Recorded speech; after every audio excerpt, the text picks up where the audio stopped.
ABP News Network Initiative.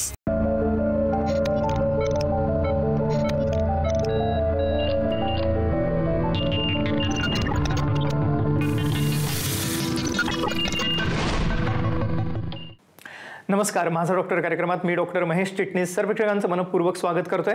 आपल्याच्या कार्यक्रमाचा विषय आहे तो आहे स्त्रियांचे आजार, ज्यामध्ये विशेष करून आपण मेनोपॉझल सिंड्रोमवरती असणाऱ्या विश्वामृत उपचारांविषयी मार्गदर्शन घेणार आहोत. आणि हे करण्यासाठी साक्षात धन्वंतरी समान असणारे वैद्यराज समीर गोविंद जमदग्नी सर आपल्याच्या कार्यक्रमात सहभागी झालेत. तर आपली सर्व ओळख करून देतोय वैद्यराज समीर गोविंद जमदग्नी सरांची. नमस्कार सर. नमस्कार. वैद्यराजांचं व्यक्तिमत्व केवळ आता भारतातच नव्हे तर आंतरराष्ट्रीय स्तरावरती प्रख्यात आहे. मला आवर्जून सांगायचं वाटतं की आयुर्वेदाच्या प्रचार आणि प्रसाराला वाहून घेतलेलं असं व्यक्तिमत्व आहे वैद्यराज समीर गोविंद जमदग्नी सरांचं. सरांनी विशेष करून आयुर्वेदाचार्य आणि आयुर्विद्या पारंगत ह्या पदव्या आयुर्वेदात संपादन केल्या आहेतच, पण आयुर्वेदामध्ये मूलभूत संशोधन आज त्यांच्या मार्गदर्शनाखाली विश्वामृत चिकित्सालयामध्ये होत आहे. या ठिकाणी सर्व आयुर्वेदाच्या विद्यार्थ्यांना विनामूल्य प्रशिक्षण दिलं जातंच आणि असं आजपर्यंत 30,000हून अधिक आयुर्वेदाच्या विद्यार्थ्यांनी या ठिकाणी प्रशिक्षण घेतलेलं आहे आणि असा विश्व परिवार हा संपूर्ण जगभर पसरलेला आहे. विश्वामृत चिकित्सालयामध्ये वैद्यराजांच्या मार्गदर्शनाखाली 25 तज्ञ डॉक्टरांची टीम ही सातत्याने कार्यरत असते, जेणेकरून वेळेचा अपव्यय टाळून रुग्णांना त्वरित उपचार मिळावेत. आणि ह्या सगळ्या उपचारांचा फायदा केवळ सामान्य रुग्णच नव्हे तर सिनेसृष्टीतील नामवंत कलावंत, त्याच अनुषंगाने साहित्य, क्रीडा, सामाजिक, राजकीय क्षेत्रातील व्यक्ती सुद्धा सातत्याने घेत असतात.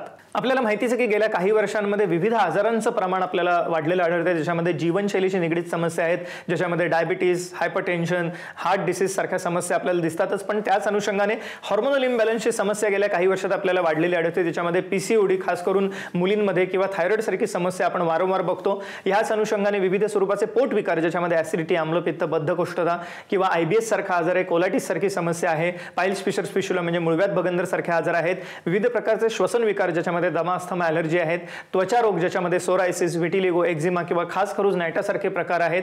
ह्याच अनुषंगाने विशेष करून संधिवात, गुडघेदुखी किंवा त्याच अनुषंगाने मानपाट कंबरदुखी म्हणजे मणक्यांच्या विकारांची समस्या आपल्याला वाढलेली आढळते. खास करून तरुण वयामध्ये आपल्याला आमवात किंवा रुमॅटॉइड आर्थरायटिस, अँकिलोजिंग स्पॉन्डिलायटिस सारखे ऑटोइम्युन आजार, त्यामुळे सांधेदुखी, सांध्याला सूज, अंगाचं दुखणं आहे, पायाचं दुखणं आहे आपल्याला वाढलेलं आढळतं. तर यासाठी सुद्धा ठोस उपचार आपल्याला विश्वामृत चिकित्सालयामध्ये उपलब्ध आहेत. याच अनुषंगाने सांगायचं झालं तर आपण आजच्या कार्यक्रमामध्ये विशेष करून स्त्रियांशी निगडीत समस्यांचा उहापोह करणार आहोतच, पण त्याच्या पुढे जाऊन खास करून बालकांसाठी, विशेष करून लहान मुलांसाठी सर्वोत्तम उपक्रम आज विश्वामृत चिकित्सालयामध्ये उपलब्ध आहेत. मुलांसाठी उंची वाढवणं हा एक विशेष उपक्रम आहे, पण त्याच अनुषंगाने मुलांची शारीरिक बौद्धिक क्षमता वाढवणं आणि विशेष करून गेल्या काही वर्षांमध्ये आपल्याला जे आजार बाळगलेले दिसतात मुलांमध्ये, ज्याच्यामध्ये गतिमंदता, मतिमंदता, ऑटिझम सारखी समस्या आहे, यासाठी ठोस उपचार आपल्याला विश्वामृत चिकित्सालयामध्ये मिळणार आहेत. तर आपल्याला कोणत्याही स्वरूपाचा असाध्य आजार असो आपण निराश होऊ नका. विश्वामृत चिकित्सालय एक आशेचा किरण आहे.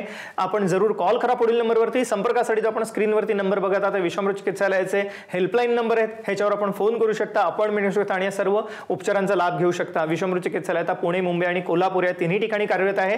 आणि वैद्यराज समीर गोविंद जमदग्नी सर विशेष करून विश्ववती आयुर्वेद रुग्णालय कोल्हापूर आणि त्याच अनुषंगाने Nargis Dutt memorial cancer hospital Barshi या ठिकाणी सुद्धा प्रमुख चिकित्सक म्हणून कार्यरत आहेत. तर मला आवर्जून कार्यक्रमाच्या माध्यमातून सांगायचं आहे, कोणताही असाध्य आजार असो आपण निराश होऊ नका. जरूर कॉल करा पुढील नंबरवर. संपर्कासाठी आपण स्क्रीनवरती बघत आहात. सर, आजच्या कार्यक्रमामध्ये विशेष करून आपण स्त्रियांशी निगडीत समस्या किंवा स्त्रियांच्या आजारांचा उहापोह करणार आहोतच, ज्याच्यामध्ये विशेष करून मेनोपॉझल सिंड्रोमवरती असणारे विश्वामृत उपचार हे आहेतच. पण एकंदरीतच स्त्रियांविषयी आयुर्वेदाचा दृष्टिकोन कसा आहे, काय सांगता येईल? तर स्त्रियांच्या बाबतीत असं आहे की स्त्रीणाम गर्भाशय अष्टमहा असं म्हटलेलं आहे.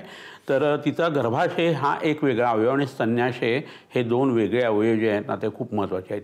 16 वर्षानंतरची स्त्री ज्या वेळेला तिला रजस्वला अवस्था प्राप्त आधी झालेली आहे, तर त्यावेळेला पासून पुढं तिच्या शरीरातला कोणताही आजाराचा बरा करण्याचा उपचाराचा रस्ता हा तिच्या स्तन्याशयावरनं आणि गर्भाशयावरूनच जातो. तर तुमच्या बॉडी फिजिओलॉजीचा विचार स्त्रियांच्या करत असताना तुम्हाला या 3 अवयवांचा विचार करून जर ट्रीटमेंट दिली गेली तर त्याला बळ मिळतं आणि ते आजार लवकर कमी येतात. तर हे आजार खूप महत्त्वाचे आहेत या हिशोबाने. मेनोपॉज ही अवस्था शरीरातली ज्यावेळेला येते तर साधारण 48 ते 50 या दरम्यान पिरियड ज्यावेळेला जात असतो त्याची शारीरिक आणि मानसिक अवस्था जी आहे ना ती म्हणजे मेनोपॉजशी संबंधित गोष्टी आहेत.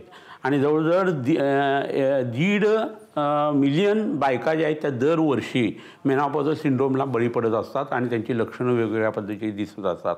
तर प्रकरण असं आहे की ह्याचा रिस्क फॅक्टर काय असतो, तर लवकर पाळी जाणाऱ्या ज्या स्त्रिया आहेत ना त्यांची ज्या मुली आहेत त्यांना हा त्रास होण्याची शक्यता जास्ती असते. बीजग्रंथीचे ऑपरेशन झालेले असतात तरी हे होऊ शकतं. हिस्टेरेक्टॉमी झालेली असते आणि त्यामुळे हा प्रकार जो आहे तो वाढू शकतो. स्त्रिया जर स्मोकिंग करत असेल, दारू वगैरे पित असतील, अपस्मार किंवा फिट्सची औषधं घेत असतील तरी हा मेनोपॉजचा जो भाग आहे ना तो खूप मोठ्या प्रमाणावरती आपल्याला दिसून येत असतो. टर्नर सिंड्रोमसारखा सिंड्रोम आहे किंवा थायरॉईडच्या समस्या आहेत तर त्याच्यामुळे हा भाग जो आहे ना तो खूप मोठ्या प्रमाणावरती दिसून येत असतो. बऱ्याच वेळा अनुवंशिकतासुद्धा याच्यामध्ये असते आणि ही जी कारणं आहेत ना ती एकदा शरीरात व्हायला लागली की हा प्रकार जास्ती वाढायला लागतो. तर ही आपण काही कारणं त्याची बघितली, ह्याच्या पद्धतीने आपण त्याची लक्षणं जी आहेत, त्याचे प्रकार जे आहेत ते बघून नंतर ट्रीटमेंटसुद्धा बघणार आहोत.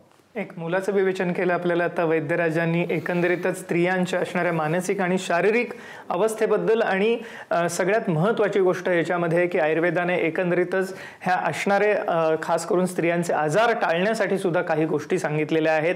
मला वाटतं त्याचं जर का पालन केलं तर विविध आजार आपल्याला टाळता येतीलच, पण स्त्रियांना जर का विविध प्रकारचे ज्या काही समस्या आज गेल्या काही वर्षात वाढलेल्या आढळत आहेत, ज्याच्यामध्ये हार्मोनल इम्बॅलन्स हा एक प्रमुख समस्या आहे, ज्याच्यामध्ये थायरॉईड, PCOD सारखे आजार आपल्याला प्रामुख्याने दिसतात, ह्यासाठी ठोस उपचार आपल्याला आज विश्वमूर्त चिकित्सालयामध्ये उपलब्ध आहेत. त्याच अनुषंगाने वंध्यत्वासारखी समस्या सुद्धा आपल्याला गेल्या काही वर्षात खूप वाढलेली आढळते. तर स्त्री पुरुष वंध्यत्व दोघांचंही प्रमाण आपल्याला गेल्या काही वर्षात वाढलेलं आढळते. तर ह्यासाठी सर्वोत्तम स्वरूपाचे उपचार आपल्याला आज विश्वमूर्त चिकित्सालयामध्ये मिळणार आहेत. तर आपल्याला मूल होण्याचा, बाळ होण्याचा, अपत्यप्राप्तीचा आनंद हवा असेल तर जरूर आपण त्यासाठी विश्वमूर्त चिकित्सालयाची कास धरा आणि त्यासाठी कॉल करा पुढील नंबरवरती. संपर्कासाठी आपण स्क्रीनवरती बघतात.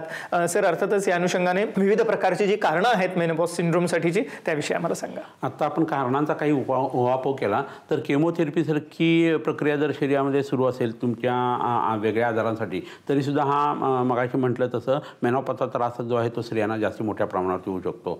भावविश्वाच्या संबंधाने आपण जेव्हा चिंता, स्ट्रेस, टेन्शन, एन्झायटी वगैरे ही जास्ती उत्पन्न व्हायला लागते ना त्यावेळेसुद्धा मेनोपॉजल सिंड्रोमची लक्षणं जी आहेत ती तुमच्या शरीरात दिसायला लागतात. कोरडं अन्न खाणं, तुरट अन्न जास्त खाणं, तिखट अन्न जास्त खाणं यांनी वाताचा प्रकोप व्हायला लागला तरी ही गोष्ट घडायला लागते. रसाचं यापन कर्म म्हणजे प्रत्येक धातूला चांगलं करण्याचं जे रसाचं काम आहे. रस म्हणजे काय आहे तर रस, रक्त, मांसमय, दास्य, मज्जा, शुक्र हे शरीरातल्या 7 धातूपैकी पहिला जो आहार रसातून तयार होणारा घटक आहे तो आपल्या संपूर्ण शरीरामध्ये पोषण करत असतो. तो ज्यावेळेला मार खायला लागतो त्यावेळेला म्हातारपण यायला लागतं. आपला डर्बीज नावाचा स्किनच्या मधला जो लेअर आहे जिथं इलॅस्टिसिन वगैरे प्रकारची प्रोटीन्स असतात आणि फायबर्स जे असतात ते नष्ट व्हायला लागतात आणि तुम्हाला रिंकल्स वगैरे यायला लागतात. तुमचे दाताचे, हाडाचे वगैरे प्रॉब्लेम्स त्यामुळे सुरू होत असतात. तर हे एक महत्त्वाचं कारण आहे. त्याच्यामध्ये रसवाहिनी दुष्यंती चिंत्यानाम चाती चिंतनात असं म्हटलेलं आहे. तर ज्याचं चिंतन करायचं आहे त्याचं तुम्ही अतिचिंतन जर करत राहाल तर तुमच्या शरीरामध्ये रसामध्ये वाताचा प्रकोप जो आहे तो व्हायला लागतो आणि म्हातारपण हे झपाट्याने यायला लागतं. त्यामुळे उशिरा उठणं, उशिरा झोपणं, व्यायामाचा संपूर्णतः अभाव, प्राणायामासारख्या गोष्टी न करणं, आवळे वगैरे, दूध वगैरे यासारखे पदार्थ जे आहेत ते पोटात न जाणं याचा परिणाम म्हणून आपलं म्हातारपण हे जबरदस्त वेगाने येत असतं. तर रसाचं यापन कमी होणं हे आधुनिक शास्त्र कोणत्या पद्धतीने बघतं तर स्त्री बीज जी आहे तुमच्या ओव्हरीतली ती जर कमी व्हायला लागली तर मग मेनोपॉज लवकर येतो असं म्हटलं जातं. तर ह्या पद्धतीने हे प्रकरण लक्षात घेतलं तर मग ह्याची लक्षणं काय असा प्रश्न येतो. तर पहिलं म्हणजे पाळीला अनियमितता यायला लागते, शरीराला कोरडेपणा यायला लागतो, वारंवार मूत्रप्रवृत्तीची भावना एस्पेशली रात्री व्हायला लागते, रात्री घाम यायला लागतो, मूड स्विंग्स जे आहेत ते भरपूर यायला लागतात. आधी 25-25 लोकांचा स्वयंपाक करणारी ती स्त्री 2-3 लोक जेवायला येणार म्हणतात सुद्धा घाबरून जाते. पाय लटलट कापायला लागतात, छातीत धडधडायला लागतं, ओजक्षयाची लक्षणं दिसायला लागतात, थायरॉईडची समस्या जी आहे ती सुरू व्हायला लागते, हॉट फ्लशेस जे आहे ते यायला लागतात, डिसिजन मेकिंग जे आहे ते करता येत नाही. ह्याच्याबरोबर मग तिच्या शरीरात कोरडेपणा सगळीकडे येतो. अपत्यपण म्हणजे पाळीच्या मार्गामध्ये कोरडेपणा, तोंडाला कोरडेपणा, डोळ्याला कोरडेपणा, नाका कानाला कोरडेपणा, त्वचेला रुक्षता, अंगारती विकृत केसांची वाढ जी आहे ते दाढी मिशांच्या ठिकाणी येणं, अशी वेगवेगळी लक्षणं तिला उत्पन्न व्हायला लागतात. माशाळेला वयस्थापन गण नावाचा चरकाचार्याने एक गण सांगून ठेवलेला आहे. तो जर तुम्ही तरुण वयातनं घ्यायला लागलात तर पाळी केव्हा आली, पाळी नियमित किती दिवस राहिली आणि पाळी थांबून आपल्याला मेनोपॉज केव्हा आला हे समजणारसुद्धा नाही आहे. केअरिंग शेड्युलिंगसाठी हल्ली घरी दुसरं कोण नसतं. तर तुम्ही अध्यात्माचा विचार करून साधना करायला पाहिजे, प्राणायाम करायला पाहिजे आणि तुमच्या खाण्यापिण्यात हे सात्विक बदल करायला पाहिजे. असं करायला लागला तर आता मी सांगितलेली लक्षणं जी आहेत ना ती झपाट्याने कमी होऊ शकतात. आपण आता जाणून घेतलं विशेष करून स्त्रियांच्या आजारामध्ये असणाऱ्या मेनोपॉज सिंड्रोममधली असणारी कारणं आणि लक्षणं याविषयी. आणि मला आवर्जून सर्वेक्षकांना सांगायचे की कोणत्याही प्रकारची स्त्रियांची निगडीत समस्या असो, ज्याच्यामध्ये PCOD, थायरॉईडसारखी समस्या आहे किंवा त्याच अनुषंगाने पुढे जाऊन वंध्यत्वासारखी समस्या आहे, तर आपल्याला असलेला ठोस उपचार आज विश्वमृत चिकित्सालयामध्ये उपलब्ध आहेत. आपल्याला जर का अपत्यप्राप्तीचा, मूल होण्याचा, बाळ होण्याचा आनंद हवा असेल तर जरूर आपण कॉल करा पुढील नंबरवर. संपर्कासाठी आपण स्क्रीनवरती बघतात. सर, अर्थातच या अनुषंगाने मेनोपॉज सिंड्रोम विषयी बोलत असताना ह्यामध्ये कोणकोणत्या स्वरूपाचे उपचार आज विश्वमृत चिकित्सालयामध्ये केले जातात, काय सांगता येईल? हा एक खूप छान प्रश्न विचारला की हा गर्भाशयाशी संबंधित आजार आहे, पण रसधातू जो आहे ना त्याचा मनाशी संबंध आहे, शब्दासहिष्णुता आहे हे लक्षण त्याच्या क्षयामध्ये आपल्याला दिसत असतं.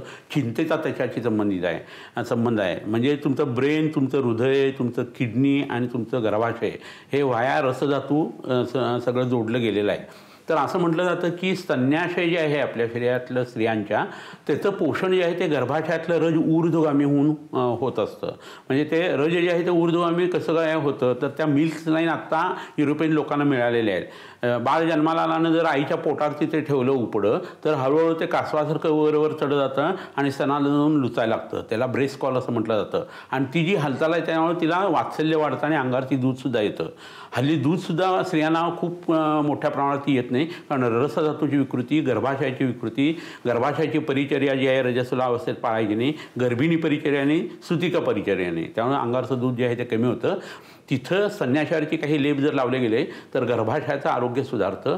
तिथं काही उपचार केले गेले पिचू वगैरे धारण करण्यासारखे तर त्याचा परिणाम जो आहे तो मनावरती येतो आणि तुमच्या मेनोपॉज सिंड्रोममधल्या बऱ्याचशा गोष्टी सुटतात. तर बस्ती उपचार करणं, त्याच्यानंतर शिरोधारा करणं, संपूर्ण अंगाला तैल लावणं, स्तन्याशयावरती आणि गर्भाशयावरती लेप लावणं, काकीस्थानी जळवा लावणं, रक्तमोक्षण करून घेणं, अंगाला रोजच्या रोज तेल लावणं, 6 रसाचा आहार पोटामध्ये घेणं आणि ह्याच्यावरून वैद्याची ट्रीटमेंट जर घेतली तुम्ही तर मेनोपॉज हे भयंकर वाढलेलं दुखणं जे आहे मानसिकरित्या स्त्रियांच्यामध्ये ते झपाट्याने कमी व्हायला आपल्याला मदत होते. आपण आता जाणून घेतलं वैद्यराज समीर गोविंद जमदग्नी सरांकडनं की कशा रीतीने विविध स्वरूपाच्या उपचारांनी आपण एकंदरीतच स्त्रियांच्या विविध समस्यांवरती मात करू शकतो. स्त्रियांना विविध आजार ज्याच्यामध्ये मासिक पाळीशी निगडीत समस्या आहेतच, पण त्याच अनुषंगाने थायरॉइडसारखे हार्मोनल आजार असोत किंवा PCOD सारखे समस्या असो, त्याच अनुषंगाने विविध प्रकारच्या इतर समस्या ज्याच्यामध्ये वंध्यत्व ही एक प्रमुख समस्या गेल्या काही वर्षात आपल्याला वाढलेली आढळते. आणि आजच्या कार्यक्रमात विशेष करून आपण मेनोपॉझल सिंड्रोमवरती असणाऱ्या उपचारांविषयी मार्गदर्शन घेत आहोत. तर कोणत्याही स्वरूपाचे स्त्रियांशी निगडीत समस्या असो, आपण निराश होऊ नका. विश्वमृत चिकित्सालयामध्ये ठोस उपचार आपल्याला उपलब्ध आहेत. जरूर कॉल करा पुढील नंबरवरती. संपर्कासाठी आपण स्क्रीनवरती बघतात. सर, या ठिकाणी विविध वनस्पती या ठिकाणी आणलेले दिसत आहेत, तर ह्याचा वापर कशा रीतीने केला जातो, काय सांगता? बरोबर. आता मी ज्या काही वनस्पती दाखवणार आहे त्याच्या आधी जी माहिती सांगतो ती जर तुम्ही करायला लागलात तर त्या वनस्पतीचा आणखी जास्त फायदा होईल. शंख मुद्रा बांधणं, महाबंध बांधणं, महावेद बंध बांधणं, विपरीतकरणी किंवा सर्वांगासन करणं, खेचरी मुद्रा, शांभवी मुद्रा हे जर तुम्ही करायला लागलात आणि त्याच्याबरोबर जर आयुर्वेदातला वयस्थापनगण म्हणून जी औषधं सांगितलेली आहेत ज्याच्यामध्ये तुम्हाला पुनर्नव आढळेल, शतावरी आढळेल, आवळा आढळेल, हरितकी नावाची वनस्पती आहे, जीवंती नावाची वनस्पती आहे, रासना नावाची वनस्पती आहे, ही जी आहे ते क्षीरपाक स्वरूपात म्हणजे दुधावरती घेणं, चूर्ण घेणं, त्याचे अवलय घेणं असं जर तुम्ही करायला लागलात तर मेनोपॉझल सिंड्रोमचा त्रास तुम्हाला होणारच नाही. आणि ह्याच्याबरोबर मी आता ज्या काही वनस्पती तुम्हाला दाखवणार आहे ना त्या तुम्ही माझ्या मते वापरायला हव्यात. तर त्यातली ही पहिली वनस्पती जी आहे ती तुम्हाला मी इथे दाखवतो आणि ही शतावरी नावाची वनस्पती आहे. अनेक वेळेला मी अनेक कार्यक्रमामध्ये ही दाखवलेली आहे आणि ह्याची मुळं तुम्हाला खाली इथं दिसत आहेत पहा. तर ही जी मुळं आहेत ना शतमुली असं सुद्धा हिला म्हणतात. तर याची पानं जी आहे ते नेत्रविकारासाठी याची तुम्ही भाजी खाऊ शकता आणि मुळं जी असतात त्याच्यावरची साल काढायची. ती नॉर्कोटिक म्हणजे झोप आणणारी असते. आतला जो गर आहे तो घ्यायचा, आतली दोरी जी आहे ती घ्यायची नाही, ती वामक म्हणजे उलटी करते. तर ते स्पॉन्जी टिश्यू तेवढं घ्यायचं आणि त्याची पावडर जी आहे ती दुधातून तुम्ही घ्या. तर तुमच्या शरीरामध्ये शुक्रवह स्रोत जे आहे ते गर्भाशय आणि त्याच्या आसमंदातले अवयव जे आहेत ते आणि स्तन्याशय याच्यासाठी याचा अप्रतिम फायदा होतो. मन जे आहे तेही शांत होतं, यकृताला उत्तेजना मिळते, पित्त शमन होतं आणि तुमचं पचन सुधारून ही वनस्पती जी आहे तुमची भूक वाढवते. तर तुम्ही मेनोपॉज ज्या वेळेला तुमचा सुरू होतो त्यावेळेला ही वनस्पती गुळवेलीच्या सत्वाबरोबर घेत चला. ह्याच्याबरोबर शंख भस्म जर घेतलं तर मेनोपॉज सिंड्रोमचा त्रास मला होणार नाही, PCOD सुद्धा कमी व्हायला लागतील. आणखी एक वनस्पती इथं जी आहे ती तुम्हाला मी आवर्जून दाखवतो आणि ती वनस्पती आहे अश्वगंधा. तुम्हाला सगळ्यांना माहीत असलेली वनस्पती आहे. शतावरी आणि अश्वगंधा हे नेहमी जोडगोळी येत असते. तर याची जी मुळं जी आहेत ती निद्राजनन काम करतात. रात्रीच्या वेळी घेतल्यानंतर दुधातून ही वनस्पती सेवन करणं गरजेचं आहे. ज्यांना स्थूलपणा आहे अशा लोकांनी यांचं पान खाणं गरजेचं आहे आणि ज्या कृश स्त्रिया आहेत आणि मेनोपॉजचा त्रास होतो त्याने याचं मूळ घेणं हे खूप उपयोगी आहे. ह्याच्यानंतर कुमारी नावाची एक वनस्पती मी तुम्हाला मुद्दाणून दाखवतो. कोरफड तुम्हाला सगळ्यांना माहीत असेल. ही चरकसृष्ट वाग्भटाच्या ग्रंथामध्ये ही वनस्पती वर्णन केलेली नाही आहे, नंतरच्या आयुर्वेदामध्ये ही आलेली आहे. तर हिच्या शरीरामध्ये अंगभूत पाणी भरपूर आहे, थंड आहे ही वनस्पती. पण ही खूप मोठ्या प्रमाणावरती सतत सेवन करायची नाही. 42 दिवस झाले की 10 दिवस ब्रेक द्यायचा, अन्यथा ही वनस्पती सारखी खाल्ली तर मूळव्याध उत्पन्न होऊ शकते. परंतु कुमारी सिरप हे नावच असं आहे की तरुण मुलींचे जे वेगवेगळे समस्या असतात, पोटाशी संबंधित, PCODशी संबंधित, गर्भाशयाशी संबंधित, पाळीशी संबंधित, भूक न लागणं, चिडचिड जास्त होणं, डोळ्याचे विकार, यकृताचे विकार, त्यावेळी ह्या वनस्पतीचा गरज आहे तो तुम्ही पोटात घेऊ शकता. आणखीन एक वनस्पती इथं आहे, त्याचं नावच अशोक असं आहे. तुम्ही सगळ्यांनी बघितलेलं असेल. हा सीतेचा अशोक आहे. बॉम्बे प्रेसिडेंटचा जो उंच वाढणारा अशोक आहे तो वापरायचा नाही आहे. तो उंची वाढवण्यासाठी त्याच्या पानाचा रस वापरता येतो. पण हा खरा सीतेचा अशोक आहे. ह्याला लाल रंगाची फुलं येतात, चपट्या शेंगा येतात, आमसुली रंगाच्या अशा. तर या अशोक म्हणजे स्त्रियांचा शोक नष्ट करणारी ही वनस्पती आहे. तुम्ही पाळीच्या संबंधित तक्रारी असू दे, झोपेशी संबंधित तक्रारी असू दे, स्तन्याशयाशी संबंधित तक्रार असू दे, मेनोपॉजमध्ये बऱ्याच वेळा छातीमध्ये वेदना असतात, ब्रेस्टमध्ये, त्यावेळेसुद्धा अशोकाची पावडर किंवा क्षीरपाक जो आहे तो घेता येतो. किंवा जेवल्यानंतर अशोकारिष्ट चांगल्या कंपनीचं तुम्ही जेवणाच्या आधी किंवा नंतर घेऊ शकता. आणखीन एक वनस्पती जी आहे ती कोरडी वनस्पती आहे. हिमाचल प्रदेशात वगैरे हिमालयात मिळणारी ही वनस्पती आहे आणि याचं नाव आहे जटामावसी. तर ही जटामावसी वनस्पती चहासारखी आंबून तयार केलेली असते आणि ह्याचा फांट म्हणजे गरम पाण्यामध्ये ही टाकून सकाळी भिजत ठेवायची, रात्री कोळून गाळून नंतर त्याचं पाणी जे आहे ते पोटामध्ये घ्यायचं. तर केसांसारखी ही दिसणारी जी वनस्पती आहे, मावसी तिक्ता कषायाचं मेधा कांती बलप्रदा स्वाद्वी हिमा त्रिदोषास्त्र विसर्पदाह कुष्ठनूत असे इथे गुण सांगितलेले आहेत. ही अप्रतिम वनस्पती आहे. मन, बुद्धी, अहंकार या सगळ्यावरती, लिंगदेहावरती परिणाम करणारी अशी वनस्पती आहे. पित्त शमन करते, कांती वाढवते, हॉट फ्लॅशेस कमी करते, कोठा साफ करते, यकृताला उत्तेजना देते अशी ही वनस्पती आहे. तर ही जरूर तुम्ही वैद्याच्या सल्ल्याने तुमच्या मेनोपॉजच्या त्रासासाठी वापरू शकता. आपण आता जाणून घेतलं विश्वामृत चिकित्सालयामध्ये मिळणाऱ्या विविध प्रकारच्या ह्या उपचारांविषयी, ज्याच्यामध्ये पंचकर्म आहेच प्रामुख्याने, पण त्याच अनुषंगाने जलौकाचरण आहे आणि विशेष करून ज्या ताज्या वनस्पतींचा वापर आहे, ज्याला इको मेडिसिन म्हटलं जातं, ह्याद्वारे आपण विविध असाध्य आजारांवरती मात करू शकता. ज्याच्यामध्ये विशेष करून असाध्य आजार म्हटलं की आपल्या डोळ्यासमोर कॅन्सरसारखी समस्या आहे. त्याच कॅन्सरसाठी, ब्लड कॅन्सरसाठी ठोस उपचार आपल्याला विश्वामृत चिकित्सालयामध्ये उपलब्ध आहेत. किंवा त्याच अनुषंगाने विविध स्वरूपाचे पोट विकार, ज्याच्यामध्ये आम्लपित्त, बद्धकोष्ठता, कोलायटिस, मूळव्याध, भगंदर सारखे आजार आहेत. लिव्हरशी निगडीत समस्या म्हणजेच फॅटी लिव्हर आहे किंवा लिव्हर सिरोसिस सारखी समस्या आहे. किडनी विकार, ज्याच्यामध्ये क्रॉनिक रिनल फेल्युअर किंवा किडनी फेल्युअर सारखी समस्या आहे. विशेष करून मधुमेह, उच्च रक्तदाब, हृदयरोग आहेत. मेंदूशी निगडीत समस्या आहेत किंवा पॅरालिसिस सारखे आजार आहेत. ह्याच अनुषंगाने श्वसन विकार, ज्याच्यामध्ये दमा, अस्थमा, ॲलर्जी सारखे प्रकार आहेत. त्वचा रोग, सोरायसिस, पांढरे डाग किंवा विटिलिगो किंवा त्याच अनुषंगाने एक्झिमा, खाज खरूज, नायटा सारखे प्रकार आहेत. विशेष करून संधिवात, गुडघेदुखी किंवा मानपाट कंबरदुखी, ज्याच्यामध्ये मणके विकार, ह्यासाठी ठोस उपचार आपल्याला विश्वामृत चिकित्सालयामध्ये मिळणार आहेत. आणि या व्यतिरिक्त विशेष करून मुलांशी निगडीत समस्या किंवा बालकांचे आजार, ज्याच्यामध्ये आपल्याला मुलांची उंची वाढवण्यासाठी विशेष उपक्रम आज विश्वामृत चिकित्सालयामध्ये उपलब्ध आहेत. पण मुलांची शारीरिक बौद्धिक क्षमता वाढवण्यासाठी किंवा मुलांना गतिमंदता, मतिमंदता, ADHD, ऑटिझम सारखे जर का समस्या असतील तर त्यावरती ठोस उपचार आपल्याला विश्वामृत चिकित्सालयामध्ये मिळणार आहेत.